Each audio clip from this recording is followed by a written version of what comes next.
Houthi Hamas से जंग में क्या इस्राएली फोर्सेस कंफ्यूज हो चुकी है, क्योंकि हालिया कुछ घटनाओं से इस्राएली सेनाओं का मजाक उड़ाया जा रहा है। दरअसल इस्राएली सेना की एक हमलावर हेलीकॉप्टर से छोड़ा गया बम गाजा सीमा के पास वेस्टर्न नेगव के इलाके में एक खुले खेत में जा गिरा। जानकर आपको हैरानी होगी कि जिस इलाके में इस्राएली सेना ने बमबारी की है वो इलाका खुद इसराइल का ही है। यानी जिस बम को वो ले जा रहे थे गाजा में गिराने, वो गिर गया इसराइली इलाके में। बमबारी के बाद इसराइली नागरिकों में अफरा तफरी मच गई, चीख पुकार मच गई। लोग ये समझ ही नहीं पाए कि आखिरकार यह हमला कैसे हुआ, क्योंकि ऊपर उड़ रहा हेलीकॉप्टर खुद इसराइली सैनिकों का था। राहत की बात यह रही कि इस हादसे में कोई हताहत नहीं हुआ, लेकिन यह दुर्घटना इसराइली सेना के भीतर चल रही तकनीकी समस्याओं की ओर फिर इशारा करती है। कुछ विशेषज्ञों का कहना है कि अगर इस गलती से कोई नुकसान भी हुआ होगा तो इसराइल से आने वाली खबरें रोक दी जाएंगी। उधर अपनी इस गलती को स्वीकारते हुए आईडीएफ ने एक बयान जारी किया और कहा, 20 मई को गाजा में लक्षित हमले के दौरान तकनीकी खराबी के कारण एक बम निर्धारित लक्ष्य तक नहीं पहुंच सका और इसराइली सीमा के भीतर ही गिर गया। विशेषज्ञों का कहना है कि लगातार हो रही चूकों से यह तो अब स्पष्ट होता है कि आईडीएफ को अपने हथियार प्रणालियों की टेस्टिंग और संचालन प्रक्रिया की गहन समीक्षा करने की आवश्यकता है। एक ओर सेना बाहरी खतरों से निपटने की तैयारी में जुटी है, वहीं दूसरी ओर आंतरिक तकनीकी खामियां एक नई चुनौती अब इस सेना के लिए बनकर सामने आ चुकी है। यह घटना ऐसे समय में हुई जब इसराइल पहले से ही हमास और यमन के हूती विद्रोहियों के खिलाफ 2 मोर्चों पर सैन्य अभियान चला रहा है। बार बार की इन तकनीकी विफलताओं ने सिर्फ नागरिक सुरक्षा पर खतरा बढ़ाया है, बल्कि सेना की तैयारियों पर भी अब सवाल खड़े कर दिए हैं। इस्राएली डिफेंस फोर्सेस फिलहाल इस घटना की जांच कर रही हैं, लेकिन लगातार हो रही इन घटनाओं ने सेना की प्रतिष्ठा और तैयारी पर गंभीर प्रश्न चिन्ह जरूर लगा दिए। क्या सेना ने अपनी प्रणाली को सुधार करने में कोई जरूरी कदम अभी तक नहीं उठाए, या ऐसे हादसे इसराइल के भीतर अस्थिरता को और बढ़ाएंगे? यह आने वाले दिनों में साफ होगा। इस महीने की शुरुआत में भी F-15 लड़ाकू विमानों से गिराया गया एक बम निर्धारित लक्ष्य से भटक गया।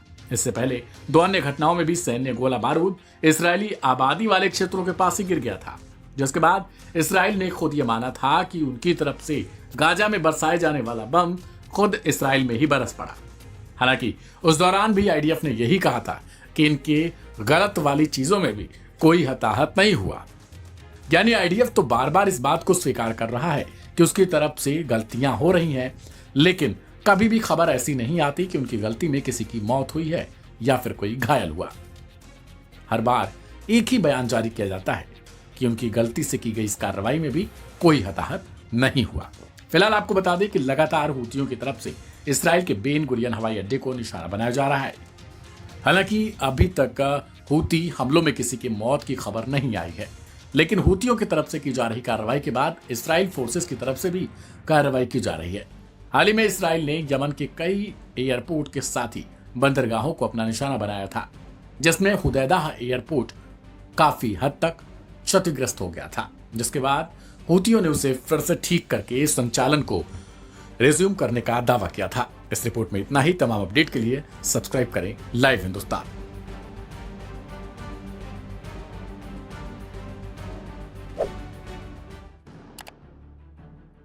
ईरान और इसराइल के बीच एक बार फिर तनाव चरम पर पहुंच गया है। इसराइल द्वारा तेहरान के परमाणु ठिकानों पर संभावित हमले की खबरों के बीच ईरान ने कड़ा संदेश जारी किया है। ईरान ने इसराइल को खुली चेतावनी देते हुए कहा कि उसके किसी भी प्रकार के सैन्य दुस्साहस का करारा और अप्रत्याशित जवाब मिलेगा। आईआरजीसी के प्रवक्ता ब्रिगेडियर जनरल अली मोहम्मद नईनी ने कहा, हमारे दुश्मन अगर किसी भी भ्रम में हैं कि ईरान की संप्रभुता और सुरक्षा से खेलने का कोई मौका है, तो उन्हें गंभीर परिणाम भुगतने होंगे। यह बयान ऐसे समय में आया है जब इस्राएली मीडिया में ऐसी रिपोर्ट्स आई कि प्रधानमंत्री बेंजामिन नेतन्याहू की सरकार ईरान के परमाणु कार्यक्रम को रोकने के लिए सैन्य विकल्पों पर विचार कर रही है। हालांकि विश्लेषकों के अनुसार ईरान का इसराइल को सख्त संदेश का मकसद न सिर्फ इसराइल बल्कि अंतर्राष्ट्रीय समुदाय को भी यह संदेश देना है कि ईरान अपनी सुरक्षा को लेकर किसी भी तरह का समझौता नहीं करेगा। इधर दूसरी ओर तेहरान लगातार कह रहा है कि उसका परमाणु कार्यक्रम पूरी तरह से शांतिपूर्ण और नागरिक उद्देश्यों के लिए है। इस बीच ईरान के विदेश मंत्री अब्बास अरागची ने संयुक्त राष्ट्र महासचिव एंटोनियो गुटेरेस को एक बड़ा पत्र लिखते हुए इसराइल के खिलाफ बड़ी चेतावनी जारी की है। विदेश मंत्री अरागची ने अपने पत्र में लिखा है, ईरान जायोनिस्ट शासन इसराइल की किसी भी दुस्साहसिक कार्रवाई के खिलाफ सख्ती से चेतावनी देता है और किसी भी गैर कानूनी हरकत का निर्णायक जवाब देगा। अगर इसराइली धमकियों को रोका नहीं गया तो ईरान को अपने परमाणु ठिकानों और सामग्रियों की सुरक्षा के लिए विशेष कदम उठाने पड़ सकते हैं। हम अंतर्राष्ट्रीय समुदाय से अपील करते हैं कि वह इसराइल की धमकियों को रोकने के लिए प्रभावी और ठोस कदम उठाए।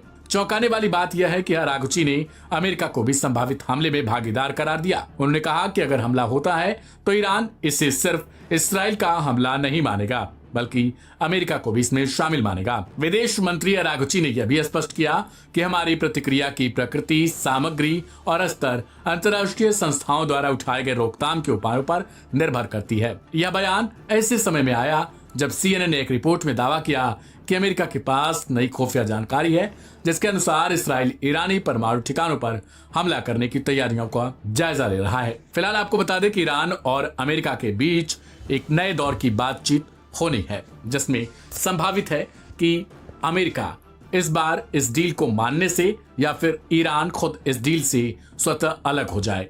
और अगर ईरान इस डील से अलग होता है तो जो रिपोर्ट्स बता रहे हैं उसके मुताबिक इसराइल ईरान पर हमले की प्लानिंग में है। शायद इसी वजह से ईरान की तरफ से यह संदेश देने की कोशिश की गई है कि अगर इसराइल ऐसी किसी भी प्लानिंग में हिस्सेदारी लेने जा रहा है तो वह संभल जाए, क्योंकि ईरान अब पूरी तरीके से तैयार है। इस रिपोर्ट पर आपकी क्या प्रतिक्रिया है? कमेंट बॉक्स में जरूर लिखें।